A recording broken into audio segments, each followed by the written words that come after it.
You've spent hours optimizing your stores. You've got the detail page, the high quality image, the review, and even a pop-up that show a discount. Your traffic's coming in, but your sales, they're barely moving. You've checked your analytics, tweaked the headline, adjust the CTA, but nothing seems to work. It's frustrating, right?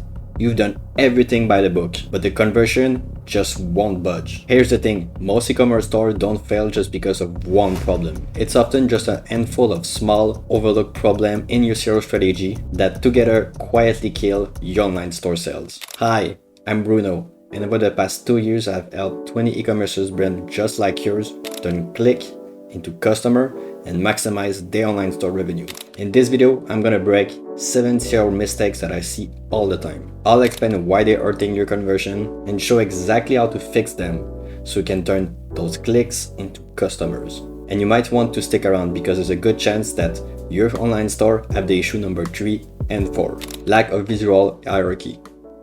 A lack of visual hierarchy usually means that there's no structure that is guiding the visitor eyes throughout the page. When everything looks equally important, the headline, the image, the buttons, then users get confused. They miss key information and are less likely to take action. Now let's take this example from Home Depot. The landing page looks great, showing multiple things on their website, as well as the vibe of it. But the issue is that we don't know where to focus in there. Having a main image like Williams Summoner will direct attention to the most important part of the online store. The customer know what's important and they can be guided in their purchasing journey. Overwhelming visitor with too much information.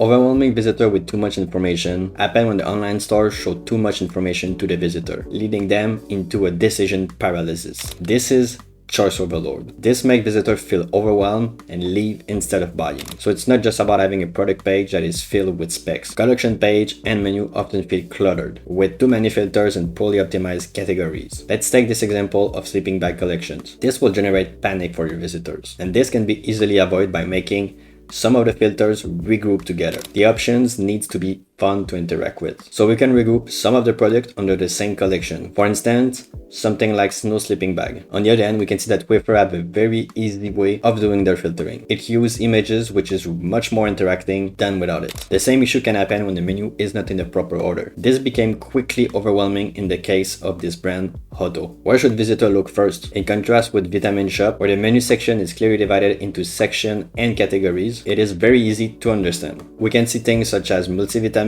letter vitamins, supplements, and so on. Week above the fold messaging.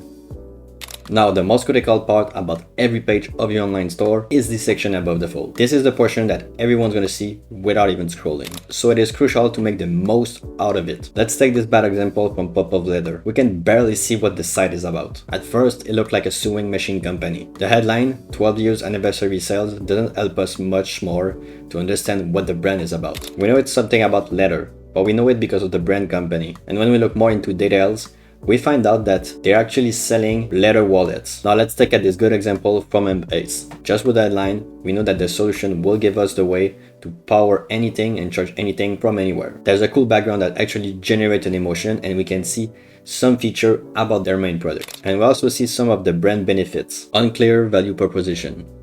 It happens when your visitor land on your page but don't know exactly what you're selling. Imagine you open a nice online store and you only see an image, no headline. On top of that, there's nothing showing the benefit of the brand. If users will have to guess what's in there for them, they will leave before they even scroll. Now let's look at this example from Natural Dog Company. We can see that before our redesign, they were promoting their new product, some superfood. While it's a good way to show a promotion, it also hurts their brand. New visitor might think they only sell dog food, but in reality, they sell solutions for any dog health issue. And we can see it with the headline and the icons in the bottom of the page we redesigned, failing to address buyers' anxiety point. When a visitor feels unsure or misunderstood, they hesitate, and hesitation will kill your sale. Picture someone shopping for a skincare solution. They find a product but think, will it work for my skin? Will it cause irritation? Do they even get what are my needs? If your product page doesn't address those concerns, they will just leave. You have to make them feel understood. This is done by clearly communicating what the product does and how it can help them with their specific problem. Missing the FAQ section on the product page. Customer always have questions. It could be about shipping, it could be about size, it could be about material, or even how to use the product. If they can find your answer quickly, they will either leave or leave you a message, and this will create unnecessary friction. Now, adding an FAQ directly on the product page will solve many of those issues. Just to make a side note here, people will scroll down to the FAQ much more than you think. It's surprising. The FAQ will give the answers to your customer right when they need it. And you can use those questions to actually answer what might be their actual concerns. Take the most common question that you have from your support and add them in this FAQ. In fact, implementing them there will clearly boost your sales. It's a simple fix that removes confusion and will clearly improve your conversion. Poor use of testimonial or customer stories. Social proof is one of the strongest tools to build trust, but only when you use them the right way. A lot of the stores treat review as an afterthought, and what they do is that they use them at the bottom of the page or use generic testimonials like great product, which in itself doesn't really convince anyone. To make testimonial work, they need to be front and center, and they have to tell a story. This can be done by adding them to the product page images in the carousel. So here you have it, 7 common CRO mistakes that are clearly affecting your sales. From overwhelming your visitor with too much information to failing to address your buyer anxiety, these small issues add up and they seriously are hurting your sale and your conversion. The good news, every one of those mistakes is fixable. By streamlining your store, clarifying your message, and addressing your customer real concern, you can turn more of that hard-earned traffic into actual customer. If you found this video helpful, leave a like and leave me a comment about what the CRO mistake were on your store in the comment below. And if you're ready to take your CRO to the next level, visit clickgear.io and book a free discovery call with our team. Don't forget to check the link in the description, and I'll see you into the next one.